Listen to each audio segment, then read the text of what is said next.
આજે અમદાવાદના પ્રાંગણમાં સમસ્ત સોઢવાડિયા અને લખાણી પરિવાર દ્વારા જે સ્નેહ મિલનનો કાર્યક્રમ કરવામાં આવ્યો છે અને અહીંયા જોવામાં આવ્યું છે કે માતા પિતાના પૂજનના વિધિ પણ કરવામાં આવી છે. તો આવો જાણીએ કે એના મહત્વ શું છે.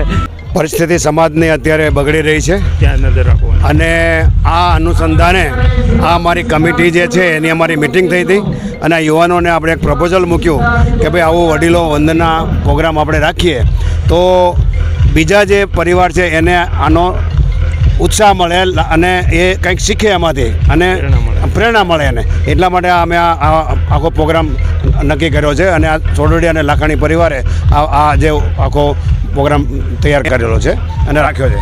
અત્યારે અહીંયા ઉલ્લેખ થયો છે સમૂહ લગ્ન માટે, તો અત્યારના પબ્લિકને શું મેસેજ આપશો? અમે એક નવો કન્સેપ્ટ આપ્યો રાજેશભાઈ દ્વારા કે પારિવારિક લગ્ન રાખ્યા છે સમૂહ લગ્નને બદલે. એનું નામ બીજું આપ્યું, જેમ ઘરના ઘરને બદલે આપણે આ નામ આપી દે.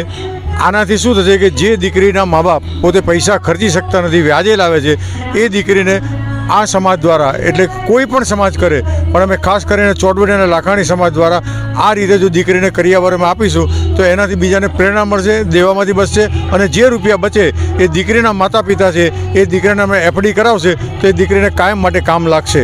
એટલે આવો દિવ્ય અને ભવ્ય વિચાર છે અને એ માનું છું ચેરિટી બિગિન્સ એટ હોમ એ આ સાલથી શરૂ થયું અને આ વર્ષ 3 જાન્યુઆરી 2026માં અતિ ભવ્ય રીતે થશે એની મને 100%ની ખાતરી છે. રાજેશભાઈ, તમારા વતે જે તમારા દ્વારા જે બહુ સરસ રીતે સ્ટેજ હેન્ડલ કરવામાં આવ્યો અને બહુ સરસ તમે વિડીયો બતાવ્યા છે યુટ્યુબ ઉપર ચેનલમાં, પણ અત્યારના યુવાન જે છે અત્યારે કહીએ તો મોબાઈલના જો મેનિયા બની ગયા છે, એમને શું મેસેજ આપશો?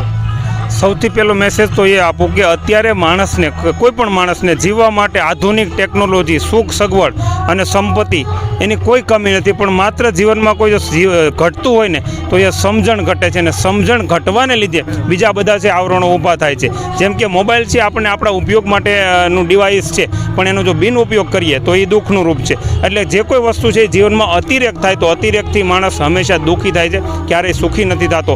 બીજું કે આપણે હિન્દુ ધર્મ અને સનાતન પરંપરાને આપણે ભગવદ્ ગીતાના અનુયાયી છે, તો આપણું એક સૂત્ર છે કે વસુધૈવ કુટુંબકમ, કે આખી પૃથ્વી છે અમારું કુટુંબ છે. તો કુટુંબ ભાવના દરેક પરિવારની અંદર જળવાઈ રહે એના માટે અમે આજે આ કાર્યક્રમ કર્યો, વડીલ વંદના કાર્યક્રમ કર્યો. ભલે કાર્યક્રમમાં જે હોય પણ એક સમય લાગણીના આંસુ દરેક લોકોને આવી જાય અને ક્યારેક કોઈ નાના મોટી ઘટના બનતી હોય તો 100% મગજમાં વિચારે કે અમે આ કાર્યક્રમ કર્યો તો ત્યારે અમને યાદ આવી જાય, જેથી કરી અને તૂટતા પરિવારો છે એ કાયમ માટે જોડાયેલા રહે. અમારો ઉદ્દેશ મુખ્ય આ જ છે.